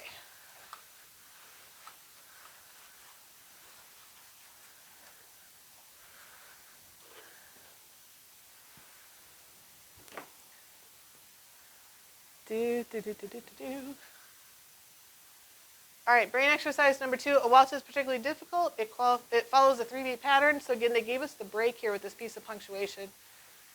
Go to the left. A waltz is particularly difficult. Complete or incomplete? A waltz is particularly difficult. Complete. Yeah, he's good. Subject, waltz, verb is. Linking verb. On the right, it follows a 3-beat pattern. Yeah, we're good. Verb, subject it, verb follows.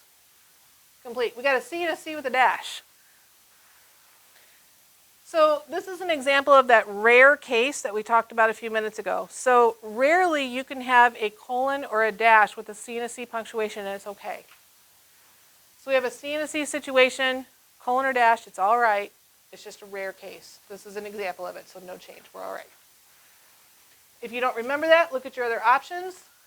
B takes out the punctuation, we can't do that. C and D, we both have commas after difficult, but if you have a comma with a C and a C, you need a fanboy, for and nor but or yet so. Don't have it, so C and D have to be wrong. Your only option is A.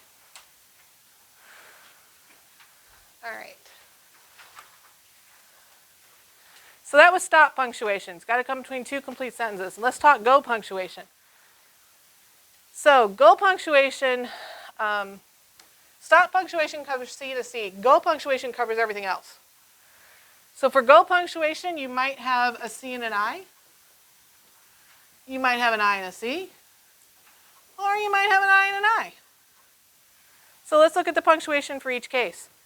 If you have a C and an I, so you have a complete followed by an incomplete, you have 3 choices. You could have a colon, you could have a dash, or you could have a comma. This comma does not get a fanboy, just a regular comma, nothing else. Okay. If you have an I followed by a C, you have 1 choice, and that is a comma. No fanboy, just a comma.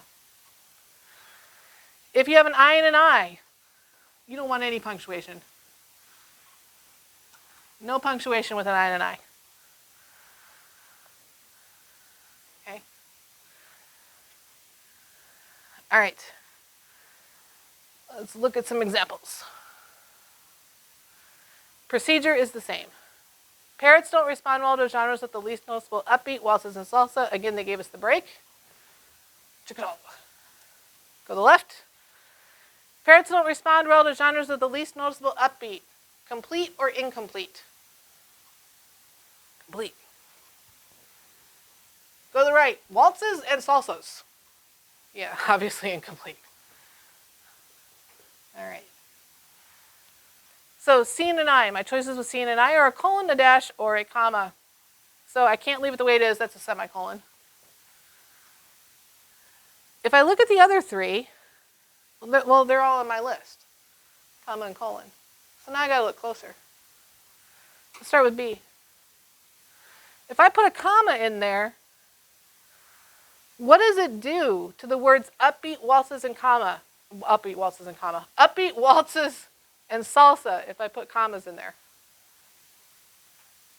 Yeah, it turns it into a list. Is that the original meaning of the sentence? No. So it can't be B. That changes my meaning of my sentence. C and D both have colons. The difference is the comma after waltzes. If I'm only listing two things, do I need a comma there? No, I'm only listing two things. I only need commas if I do three or more. So C is out. D has got to be my answer. All right. Next up, SAT question here. Whenever Jonah had a free moment, he was studying Chikunga. To the left. Whenever Jonah had a free moment, complete or incomplete? Incomplete.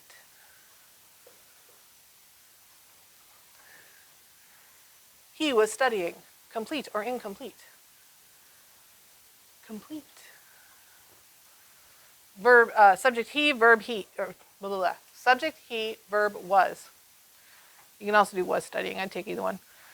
All right, incomplete followed by complete. I and a C. You only have one choice with an I and a C, and that's a comma. So I and a C, we just have a comma, so it can't be no change. Can't be B. Difference between C and D is the extra comma after he. There's no reason to have a comma after he. It's got to be D. All right, ACT number 5. Unfortunately, eating a meal in a restaurant with 3 small children under the age of 10 is anything but relaxing, especially for the waiters and waitresses who serve them. I've been that person. Not the one eating with the children, but the one that served them. Okay, so again, they gave us the break. Let's go before. Unfortunately, eating a meal in a restaurant with 3 small children under the age of 10 is anything but relaxing. True statement. Complete or incomplete? Complete. All right, let's go after it. Especially for the waiters and waitresses who serve them.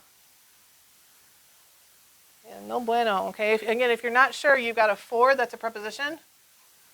Where the waiters and waitresses would go. You've got a who, that's a relative pronoun. Who, whom, which, and that would go. You're left with especially, so that's definitely incomplete. So complete and an incomplete, C and an I. What are your choices with C and an I? Colon, dash, or comma. Okay. So colon, dash, or comma. Can't leave it the way it is. That's a period. Can't use the semicolon, so I'm left with either B or D. D, which I kind of cut off there, I think has a comma with an and. It does. And now I'm sure my marks are out of whack because I just moved that up.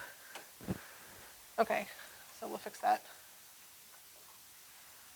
Okay, D has a comma with this and, so that's a comma and a fanboy.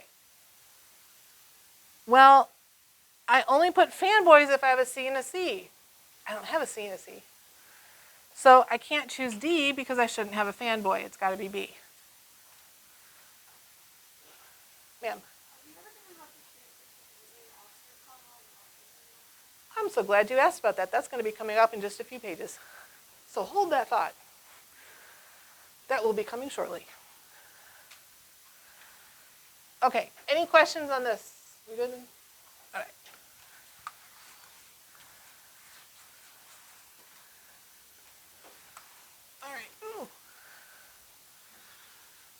All right, exception.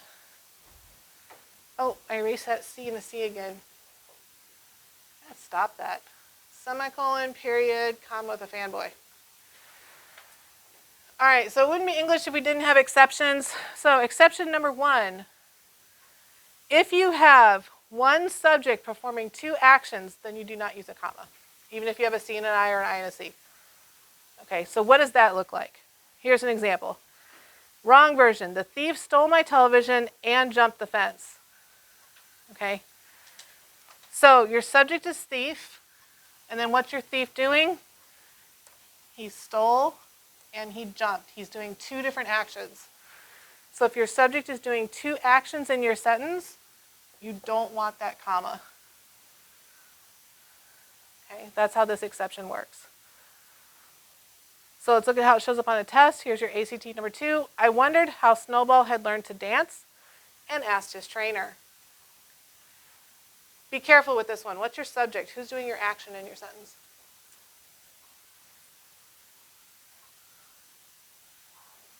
I. It's not Snowball, it's I. Yeah. I wondered. So, subject is I. I wondered, and then what else did I do besides wonder?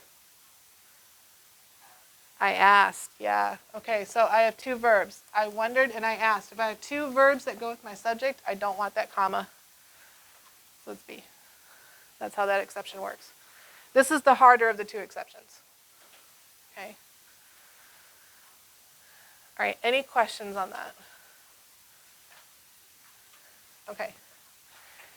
Easier exception coming up. This is your second exception to your punctuation rule. You don't use any punctuation around the word that. So if you see the word that, you should not have a comma, a colon, a semicolon, nothing around the word that. Okay?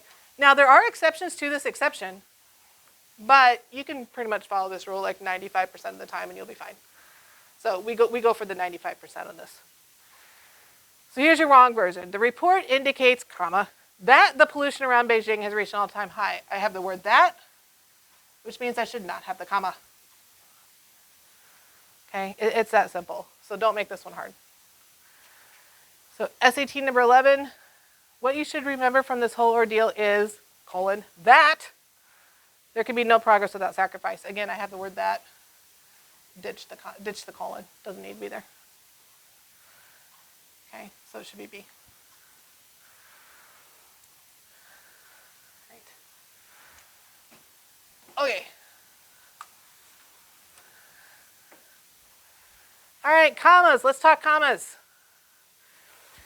All right, I'm going to get rid of the C's and I's and I's and C's and I's and I's and everything. So one of the things I want you guys to do for your homework for next time is to make yourself a little note card cheat sheet that has these punctuations on it. Okay? So if you haven't written them down, you might want to slap them down real quick just so you have them all in one place. But when you're doing your homework for this next round, you're going to be doing writing and language drill number 4 in your books. You're going to want this. It's going to make your life easier. Okay? So if you haven't written them down, slap them down real quick so I can get rid of them before I do this next page.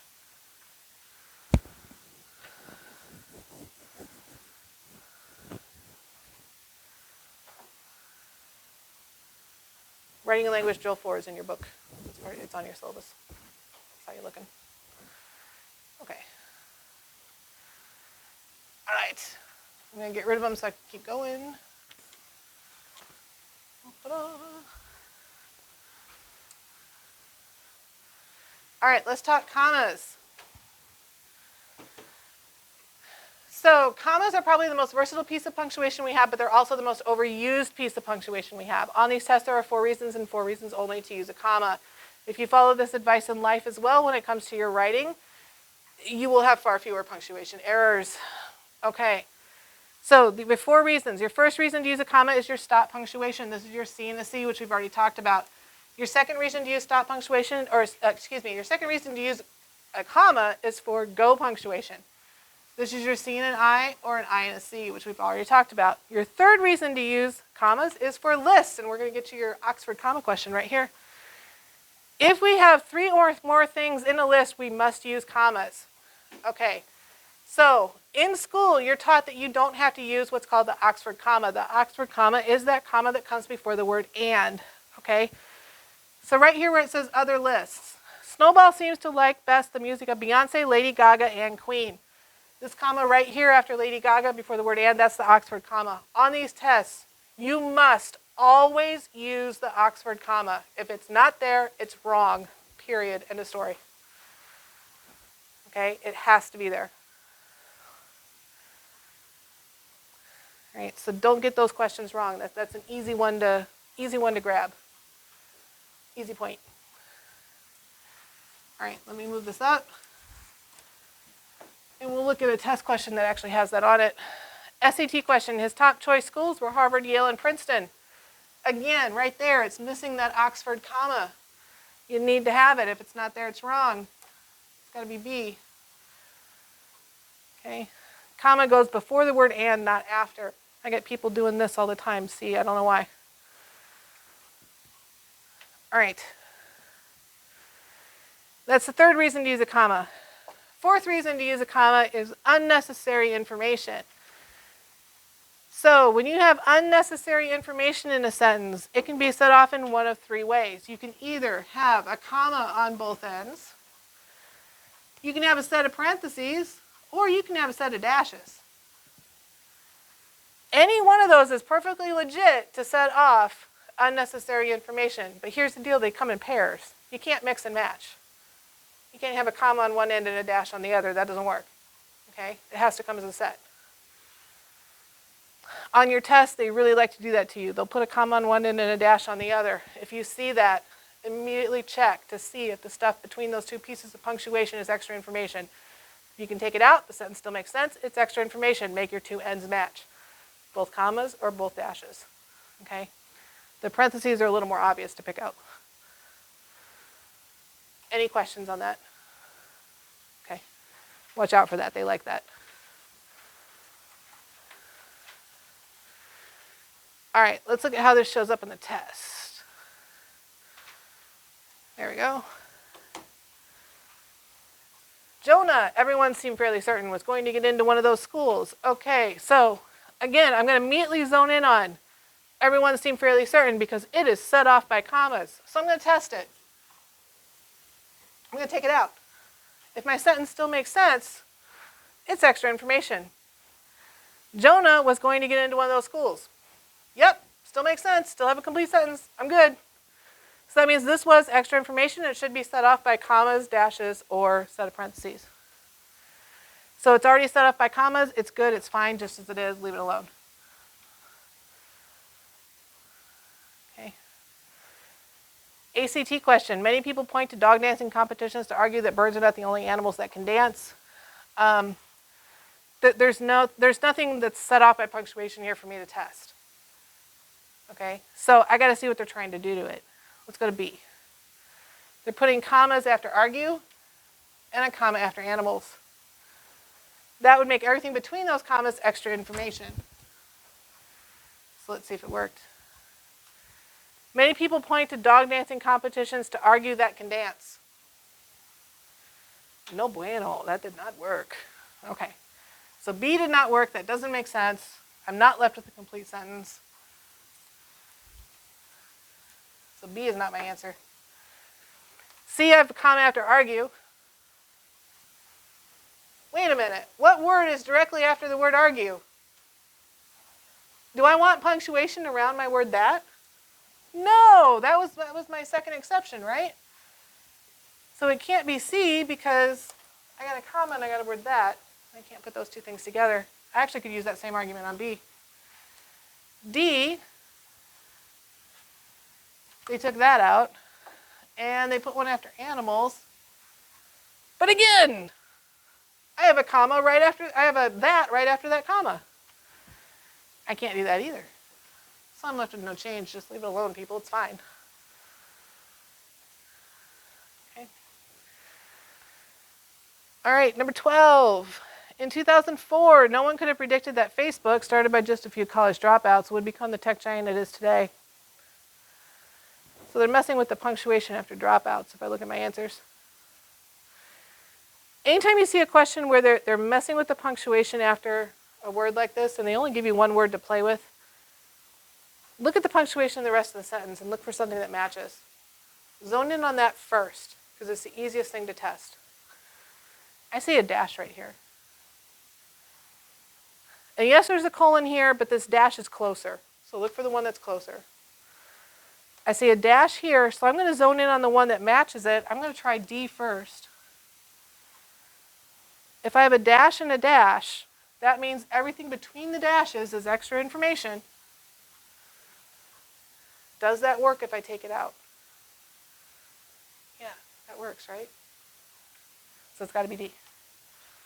Sir? Isn't that like a technique people use with dashes? Like, I know there's multiple ways that you can separate it. Just, and they need to like display like a little piece of information that isn't all that.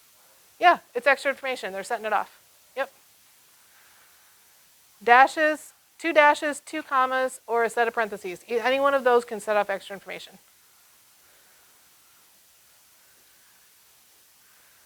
But always zone in on that first because it's the easiest thing to test.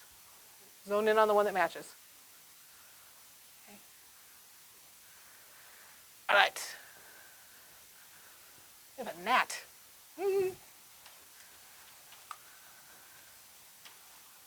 Come back here, gnat. Okay. SAT 14, John Landry. John Landry apprenticed under Dutch architect Thomas Johansen while he completed his studies. So again, I don't have any punctuation here, so I want to look at my answers and put them in. So B, I've got commas around Thomas Johansen. That would make Thomas Johansen extra information, so let's take that out. Now, when you're reading this, you cannot let your brain put in any extra words, because we really want to here. John Landry apprenticed under Dutch architect while he completed his studies. Yeah, it doesn't work. Okay. Our brains want to say John Landry apprenticed under a Dutch architect. Okay, but we can't do that. We can't add extra words. So this one fails.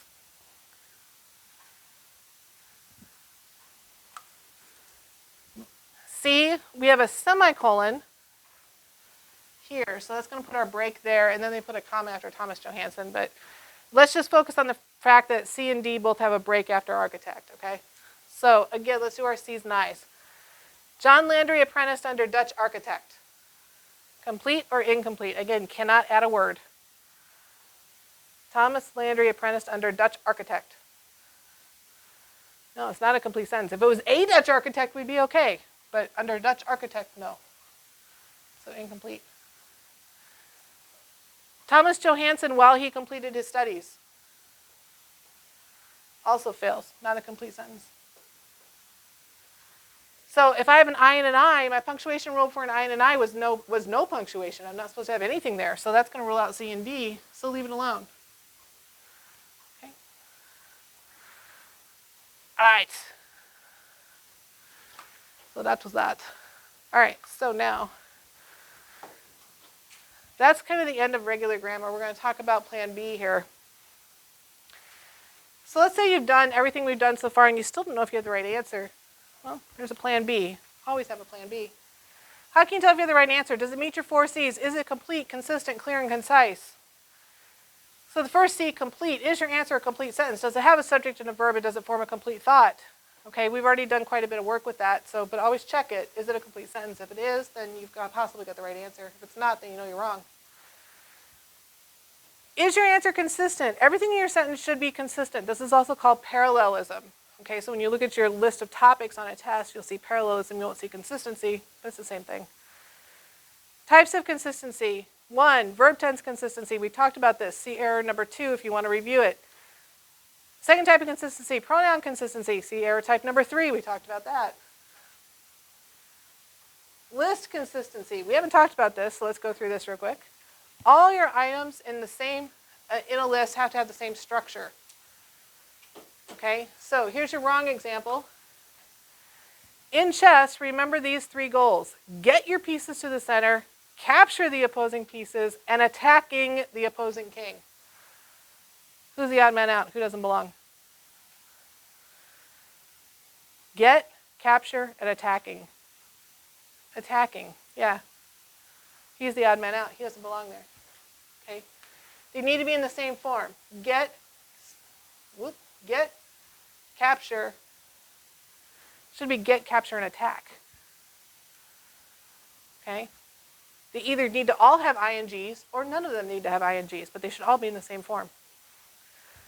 So your corrected version, remember these three goals: get your pieces to the center, capture the opposing pieces, and attack the opposing king. All in the same form. Here's your SAT question that goes with it. We landed at Heathrow Airport at about 4 p.m., would sleep in the terminal for a few hours, and took a connecting flight to Paris. So what did we do? We landed, would sleep, and took. So again, who doesn't belong? Would sleep. Okay, we need to make him look like the others. So it should be we landed, slept, took. So let's see, it's not we slept. If it was we slept, it'd have to be we took. I don't have we's everywhere. Okay. All right, so that's list consistency. All right. Man down. All right. Next up is verb form consistency. This is very similar to list consistency. It's just that your verb forms don't necessarily have to appear in a list. It may just be a couple that you have to match up. So if you have multiple verbs in a sentence, they have to have the same form. In other words, they have to have the same ending. So SAT question, it may seem that how people speak is distinct from how they are acting. However, there's something that most historians will tell you is wrong. So if we look at this sentence, what two things are the people in the problem doing? Acting and what? Who said speaking? Okay. Yes, I agree. Your brain fixed it, though. What word is actually in the sentence? Yeah. So your brain said there's something wrong here. I need to fix it. So he said acting and speaking, but we have acting and speak. They don't match. They need to match. Okay? So I neither need acting and speaking, but I can't change speak to speaking. It's not underlined. So I'm going to have to change acting to act, and then it'll be speak and act. So I know for sure I need act, so I'm going to get rid of no change, and I'm going to get rid of C that has acting. And then I'm left with B and D, and my difference between B and D is my one of the differences is my punctuation after act. Well, we know how to handle punctuation. That's a vertical line. So we're going to put a vertical line there, and we're going to test it out. So before the vertical line, and we're going to fix it as we go, it may seem that how people speak is distinct from how they act. Complete or incomplete? Complete. Good. Okay. To the right. There's something that most historians will tell you is wrong. Complete or incomplete. You can take the however out. We don't care about the conjunction. It's complete. We're all right. So I got a C and a C. So if I have a C and a C, my options were period, semicolon, or a comma with a fanboy. So if I look at my choices down here, I have a comma. The word however is not a fanboy. For, and, nor, but, or, yet, so. Not a fanboy. It's got to be D. Okay. B would pass muster in English class. B does not pass muster on these tests. However, that's apostrophe S. But it's okay because it's a that is, not a that.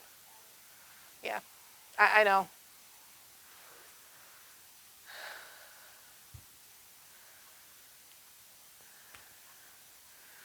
That's and that are considered two different words, unfortunately. It messes with people's brain. All right.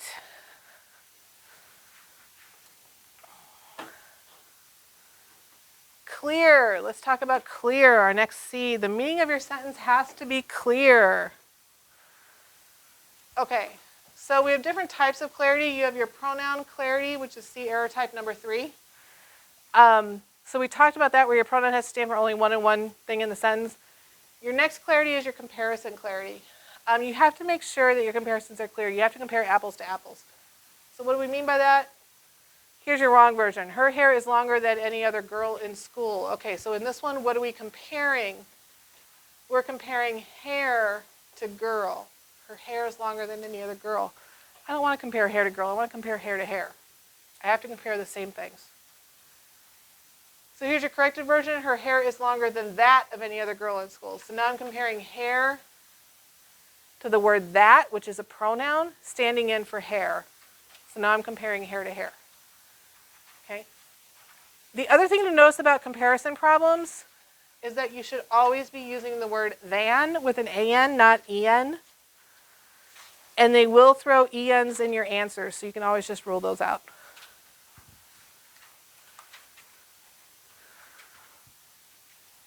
All right. Here's your SAT question that goes with it. Warren's stories are more exaggerated and rambling than most children. So again, what am I comparing here? I'm comparing stories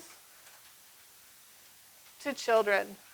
I don't want to compare stories to children. I want to compare stories to stories. And since I'm comparing, I need an an, not an en. So I'm immediately going to go to my answers and get rid of D because it's got an en in it. It's a quick one I can get rid of. And I know it's not no change because, like I said, I'm comparing stories to children.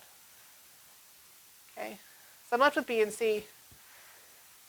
So Warren's stories are more exaggerated and rambling than most other children's stories. Aha, now I'm comparing stories to stories.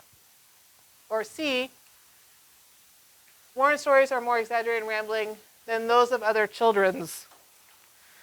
If it didn't have the apostrophe S on it, it'd be okay.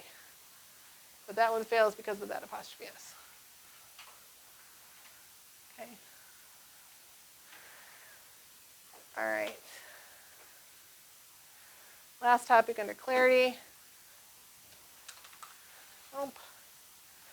You can also be prompted to give the clearest response. Now these will be ACT questions. These are not on your SAT. So ACT question, which answer gives the clearest description of what someone needs to do to be a physicist? So to become a physicist, years of study and research are required under an accomplished professor. So when we're doing these types of questions where they're asking for the clearest response, we throw out our general rule about the shortest answer being the best. That's gone. We ignore that rule for these questions. Only for these questions.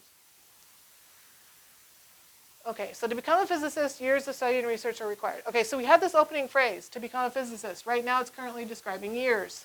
Oh, that's a misplaced modifier. We saw that earlier. So right now, years are becoming a physicist. Can't do that. So I need a person. I need a person to become a physicist. Well, B, C, and D all fix that. We have one or you. So at least B, C, and D have fixed that problem. So let's look at B. One must spend years of studying and researching vital topics. That's pretty clear. You're telling me what I need to do. Let's look at C. To become a physicist, you must spend tons of time researching. Do I really want tons of time if I'm doing formal writing? No, let's get rid of that. D, one must study and research for years under an accomplished professor. There's nothing wrong with D grammatically. It's fine. But I'm looking for the clearest response. Which one is clearer, B or D? B. They've prompted me to give them the clearest response. I'm going to give them B. Ma'am.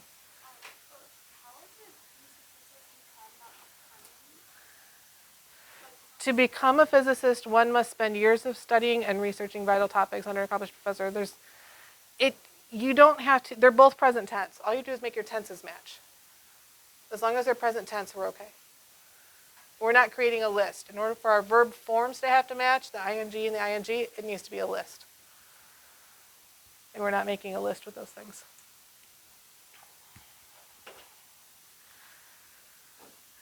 Okay, last C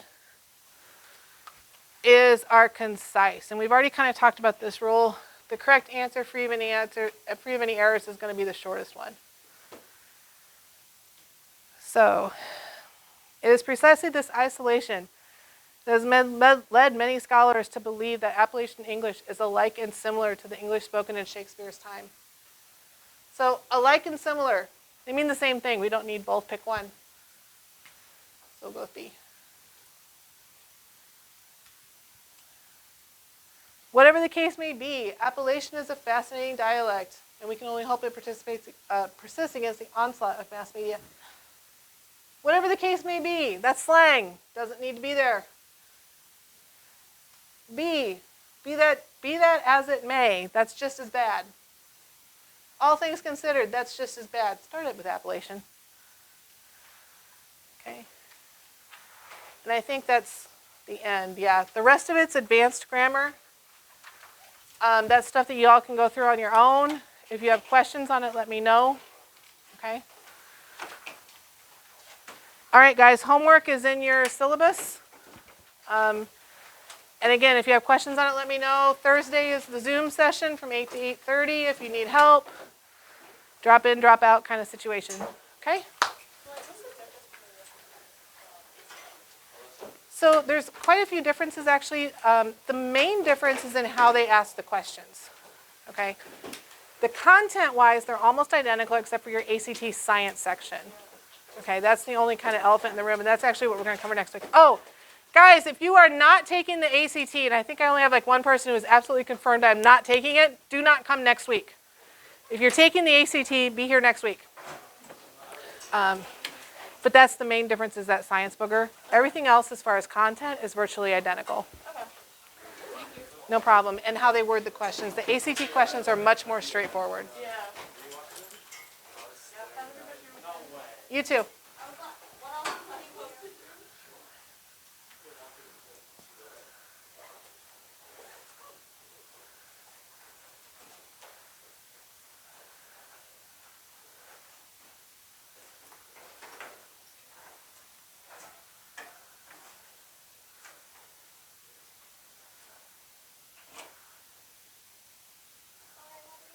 You too, my dear.